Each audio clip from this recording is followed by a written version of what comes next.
మీరు మా ఛానల్‌ని ఫస్ట్ టైమ్ చూసినట్టయితే మా ఛానల్ గురించి అసలు మీకు ఏమాత్రం తెలియకపోతే వీడియోని సగం సగం చూడకండి. పూర్తిగా చూడండి. సగం సగం చూసేసి చెత్త కామెంట్లు, డిస్‌లైక్స్‌లు కొట్టకండి. అలా సగం సగం చూసేసి డిస్‌లైక్స్, చెత్త కామెంట్స్ పెడితే మీకు మీ ఆరోగ్యానికి చాలా హానికరం. ఈ వీడియోలో నేను మీకు చెప్పబోయే స్టోరీ అఫీషియల్ డోరేమోన్ స్టోరీ కాదు. ఇది ఒక ఫ్యాన్ మేడ్ డోరేమోన్ స్టోరీ. అంటే ఈ స్టోరీలో ఉండే డోరేమోన్ గురించే, కాకపోతే ఇది తయారు చేసి మాత్రం ఫ్యాన్. అంటే యానిమేషన్ ఉండదుగా? అవునండి, స్టోరీ మాత్రమే ఉంటుంది, యానిమేషన్ ఉండదు. ఫ్యాన్స్ తయారు చేశారు కదా. ముందు మీరంతా ఇయర్ ఫోన్స్ పెట్టుకొని కళ్ళు మూసుకోండి. కళ్ళు మూసుకొని వీడియో ఎలా చూస్తాం రా? ఇందాకే చెప్పాను కదా ఇది ఫ్యాన్ మేడ్ స్టోరీ అని. అంటే స్టోరీ మాత్రమే ఉంటుంది, యానిమేషన్ ఉండదు. మీరు కళ్ళు మూసుకొని ఇమాజిన్ చేసుకుంటుంటే నేను మీకు మంచిగా స్టోరీ చెప్తుంటా. ఈయన మన ఛానల్ కి కొత్తగా వచ్చినట్టున్నాడు, ఈయనకు తెలియదులే. నేను కళ్ళు మూసుకున్నా గానీ నువ్వు స్టోరీ స్టార్ట్ చేయి. అది లాక్డౌన్ పీరియడ్. కరోనా వల్ల అందరూ ఇంటికే పరిమితం అయిపోయారు. నోబితా, డోరేమోన్ ఇద్దరూ వాళ్ళ రూమ్లో కూర్చొని అలా టైం పాస్ చేస్తూ ఉంటారు. అదే టైంలో జియాన్ నోబితా అని పిలుస్తాడు. నోబితా తన రూమ్ విండోలో నుంచి బయటికి చూస్తాడు. బట్ అక్కడ ఎవ్వరు ఉండరు, రోడ్డంతా ఖాళీగా ఉంటుంది. నోబితా తన మైండ్లో ఇలా అనుకుంటాడు, ఏంటబ్బా జియాన్ పిలిచినట్టు అనిపించింది, ఈ కరోనా వల్ల ఎవరు బయటకు వస్తున్నారని అలా అనిపించుంటుందిలే అని అనుకొని అలా పడుకుంటాడు. కాసేపటికి నోబితాకి ఒక అద్భుతమైన ఐడియా వస్తుంది. ఆ ఐడియా ఏంటో డోరేమోన్ కి చెప్పేస్తాడు.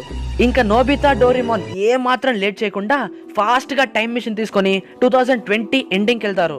వాళ్ళిద్దరూ 2020 ఎండింగ్ కి వెళ్ళి అక్కడ ఉండే వాళ్ళని కనుక్కుంటారు, కరోనా వ్యాక్సిన్ వచ్చిందా రాలేదా అని. అప్పటి వరకు కూడా కరోనాకి వ్యాక్సిన్ రాలేదు అని తెలుసుకొని వాళ్ళిద్దరూ 2021 ఎండింగ్ కి వెళ్తారు. వీళ్ళిద్దరూ అక్కడ తెలుసుకునేది ఏంటంటే 2021 ఎండింగ్ నాటికి కరోనా వ్యాక్సిన్ వచ్చేసింది అని. బట్ అప్పటికే చాలా మంది చనిపోయారు. ఇంకా నోబితా పక్కనే ఉన్న మెడికల్ షాప్ కి వెళ్ళి కొన్ని కరోనా వ్యాక్సిన్స్ కొంటాడు. నోబితా, డోరేమోన్ ఇంకా ఏమాత్రం లేట్ చేయకుండా టైం ట్రావెల్ చేసి ప్రెజెంట్ కి వస్తారు.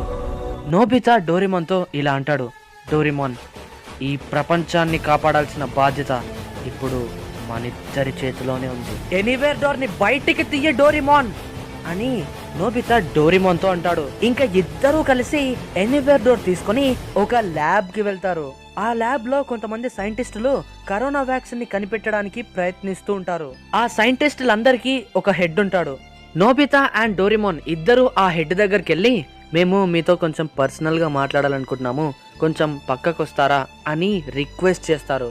ఆ సైంటిస్ట్ పోన్లే చిన్నపిల్లాడే కదా ఏం చెప్తాడో విందాము అని చెప్పి పక్కకు వస్తాడు. నోబితా ఆ సైంటిస్ట్ తో ఇలా చెప్తాడు, సార్ ఫ్యూచర్ లో కరోనాకి వ్యాక్సిన్ వచ్చేసింది, మేము టైం ట్రావెల్ చేసి వ్యాక్సిన్ ని కొనుక్కొచ్చాము, ఇదిగోండి ఇదే వ్యాక్సిన్ అని చెప్పి నోబితా ఆ వ్యాక్సిన్ ని ఆ సైంటిస్ట్ కి ఇస్తాడు. ఆ సైంటిస్ట్ నోబితాని, డోరేమోన్ ని విచిత్రంగా చూస్తూ, కరోనాకి వ్యాక్సిన్ రావడం ఏంటి, మీరు టైం ట్రావెల్ చేయడం ఏంటి, వెళ్ళండి అమ్మా ఇంటికి వెళ్ళండి అని అంటాడు.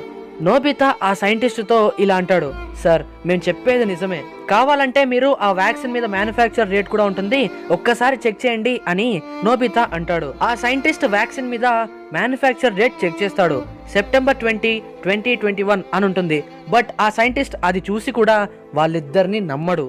ఇంటికి వెళ్ళండి అమ్మా, మీరు వీటిని తీసుకొని మీరు ఇంటికి వెళ్ళండి అని ఆ సైంటిస్ట్ నోబితాని, డోరేమోన్ ని బయటికి పంపిస్తాడు. నోబితా ఇలా అంటాడు, డోరేమోన్ ఈ విషయంలో మన గురించి తెలియని వాళ్ళు ఎవ్వరు మన గురించి అస్సలు నమ్మరు, పద ఆ సైంటిస్ట్ ని కూడా ఫ్యూచర్ కి తీసుకెళ్దాం అని చెప్పి నోబితా, డోరేమోన్ ఆ సైంటిస్ట్ దగ్గరికి మళ్ళీ వెళ్తారు. నోబితా ఆ సైంటిస్ట్ తో ఇలా అంటాడు, సార్ ప్లీజ్ సార్ ఒక్కసారి నా మాట వినండి, మీరు ఒక్కసారి నాతో పాటు రండి, తర్వాత ఏం చేయాలో మీరే ఆలోచించండి, ప్లీజ్ ఒక్కసారి నాతో పాటు రండి అని రిక్వెస్ట్ చేస్తాడు. ఆ సైంటిస్ట్ ఓకే అంటాడు. ఇంకా డోరేమోన్ వెంటనే ఎనీవేర్ డోర్ తీసి వాళ్ళందరినీ ఇంటికి తీసుకెళ్తాడు. ఆ సైంటిస్ట్ ఎనీవేర్ డోర్ ని చూసి షాక్ అయిపోతాడు. ఇంకా డోరేమోన్ అక్కడి నుంచి వాళ్ళందరినీ టైం మిషన్ యూజ్ చేసి ఫ్యూచర్ కి తీసుకెళ్తాడు. ఆ సైంటిస్ట్ కి ఇదంతా చూసి నోబితా, డోరేమోన్ల మీద నమ్మకం కలుగుతుంది. వాళ్ళంతా మళ్ళీ రిటర్న్ వచ్చేస్తారు. నోబితా ఆ సైంటిస్ట్ కి వ్యాక్సిన్ ఇస్తూ, సార్ ఇప్పుడు మీ మీదే ఈ ప్రపంచమంతా ఆధారపడింది, ఈ వ్యాక్సిన్ తీసుకొని ఇలాంటివి ఇంకా వ్యాక్సిన్స్ ని తయారు చేయండి అని నోబితా సైంటిస్ట్ కి చెప్తాడు. దీనికి ఆ సైంటిస్ట్ ఇలా అంటాడు, మీకు నేనేం చేసినా తక్కువే. డోరేమోన్ ఆ సైంటిస్ట్ తో ఇలా అంటాడు, సార్ ఈ వ్యాక్సిన్ పేదవారికి కూడా అందాలి, మీరు ఈ వ్యాక్సిన్ ని అందరికీ అందుబాటులో ఉండే ధరలోనే అమ్మండి ప్లీజ్ అని రిక్వెస్ట్ చేస్తాడు. ఆ సైంటిస్ట్ ఇలా అంటాడు, మీరు రిక్వెస్ట్ చేయాల్సిన అవసరం లేదు, మీరు ఆర్డర్ చేయాలి, ఖచ్చితంగా మీరు చెప్పినట్టే చేస్తాము అని ఆ సైంటిస్ట్ మాటిస్తాడు. ఇంకా నోబితా, డోరేమోన్ ఇద్దరు రిటర్న్ వాళ్ళ ఇంటికి వెళ్ళిపోతారు. వాళ్ళిద్దరూ ఇంటికి వెళ్ళిన 1 వీక్కి టీవీలో బ్రేకింగ్ న్యూస్ వస్తుంది. ఆ బ్రేకింగ్ న్యూస్ ఏంటంటే కరోనాకి వ్యాక్సిన్ వచ్చేసింది, అన్ని టెస్టుల్ని పాస్ అయిపోయింది. ఇప్పటి నుంచి ఇంకా ప్రతి మెడికల్ షాప్ లో కరోనా వ్యాక్సిన్స్ ని అమ్ముతారు, అది కూడా అందరికీ అందుబాటులో ఉండే ధరలోనే. ఇక కరోనా గురించి భయపడాల్సిన అవసరమే లేదు, బాయ్ బాయ్ కరోనా అని. ఇది చూసి నోబితా డోరేమోన్ చాలా హ్యాపీగా ఫీల్ అవుతారు.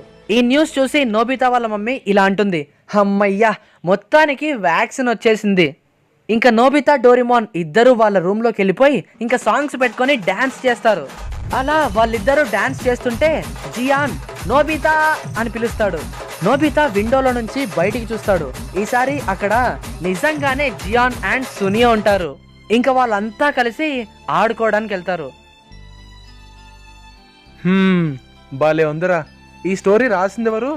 నేనే. ఇంకా చాలా ఉన్నాయి, లోపల దాచామంతే. సబ్స్క్రైబ్ చేసుకో, ఇంకా వస్తాయి.